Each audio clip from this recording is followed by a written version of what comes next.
Is there regulation that prevents working with vendors that have specific data ownership rights? I think I can only go on my own experiences, but for me it was, with one particular tool we were using, it was the sampling of data that was the problem.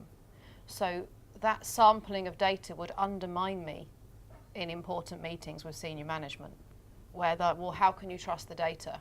Because we're not getting the full extent of it, and then the numbers would not match up with another system. And then that comes back to the fact that you then want to question those numbers, and then there's nobody on the end of the phone to help you with that. So I could get myself into some pretty difficult situations by just not being able to stand behind the numbers with confidence. And I think that's the problem when something is never truly free, because they have to constrain the service that they provide in order for it to be sustainable. I think that plays again to the deployment and to the structure and the rigor you put in the setup, whether it's free or even paid solution. If that rigor is not put in at the outset, the risk of not being able to fully have the confidence in the data is quite critical. But again, on the regulation side, how is it impacting? I guess there's a lot more questions, a lot more, and again it comes back to that level of due diligence that certainly again in financial services and in other sort of regulated industries, some of that due diligence was already there.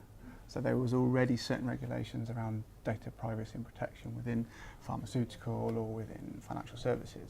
So for those areas, this is just a sort of stronger controls over already quite good foundations. With some of the other areas, like e-commerce and things, where some of those controls maybe weren't in place to the same level, there's a lot of questions and there's a lot of uncertainty. And free solutions, well, again, I think even paid solutions, I think it's fair to say everyone is trying to have their spin or their understanding on certainly on new regulations coming out and what they're doing to control those. I think it's about having a relationship with the vendor, though, in the context of the GDPR. The regulation we're referring to that's coming in May next year, is it's not just about the data controller, i.e. the controllers within the organisation, it's also about how that data is processed. So therefore many organisations are now looking at their relationships with third-party vendors. And often when you look at free tools, you're signing up online, you're agreeing to their T's and C's online. There isn't a legal team that you're negotiating terms with. So in the context of financial institutions or security organisations of the like that Alex and I have worked for, they're really looking strongly at how they manage their relationships with their vendors post GDPR to make sure that the data is managed in the appropriate way and handled in the appropriate way. And that's very difficult to do with a faceless vendor that you've signed up to online. It might not even be in the same country. Exactly, that doesn't understand the local laws. Maybe they're not truly a global organisation in that regard, and you're signing up to what predominantly might be US T's and C's.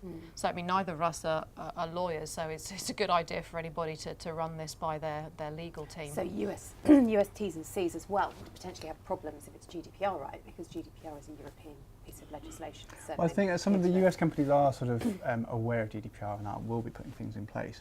But again, some of the specific local entity laws, so like the laws in Germany, for example, are slightly different to in the UK, and they have certain, and Switzerland again have slightly different controls.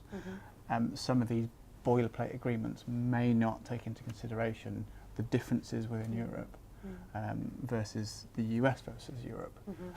So I think it's difficult without having them to be able to pick up the phone or to sort of get legally involved. And I guess that's one of the issues that I've faced through a number of clients is free software. They are really easy to sign up to. It's free, of course it is. But how many people read the T's and C's? And if you're in the marketing department and go, I really need a tool, well, it's free, I'll sign up. Have you read the T's and C's? Check. Yes, I have. Have you? Probably not. Has legal seen it? Yeah, probably not. And then trying to get control around that once that horse has already bolted, that's, I guess, from a compliance and the legal side of your business, that's where they then struggle.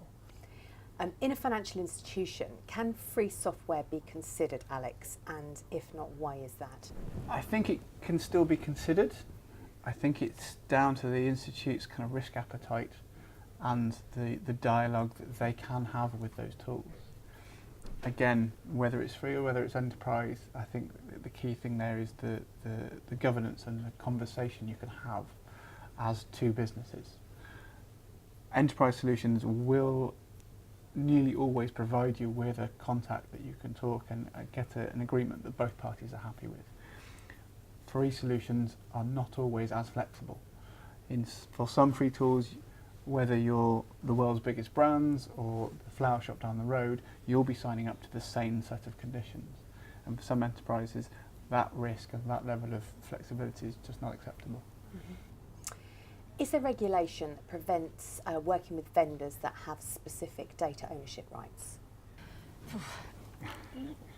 Not yet, I think, not to that extent, but there will be, of course, with the GDPR that's coming in May 2018, because the GDPR covers not only the data ownership, as in the owners of the business, but it also covers the processing of that data. So that does mean that involves the vendors, whether they're free or paid. Organisations are going to start looking at the contracts with those vendors. So going back to Alex's point earlier, if you've just signed some T's and C's, how much influence do you have on the ability to change those T's and C's? So therefore your reliance on being compliant with this legislation that's coming in next year then falls to how well that vendor manages it. And I'm not sure that, particularly in the financial sector or security companies, that's going to be acceptable. I think within financial services and pharmaceutical, in some of those industries where there are regulations, there may be some regulations that will prevent some tools from being acceptable.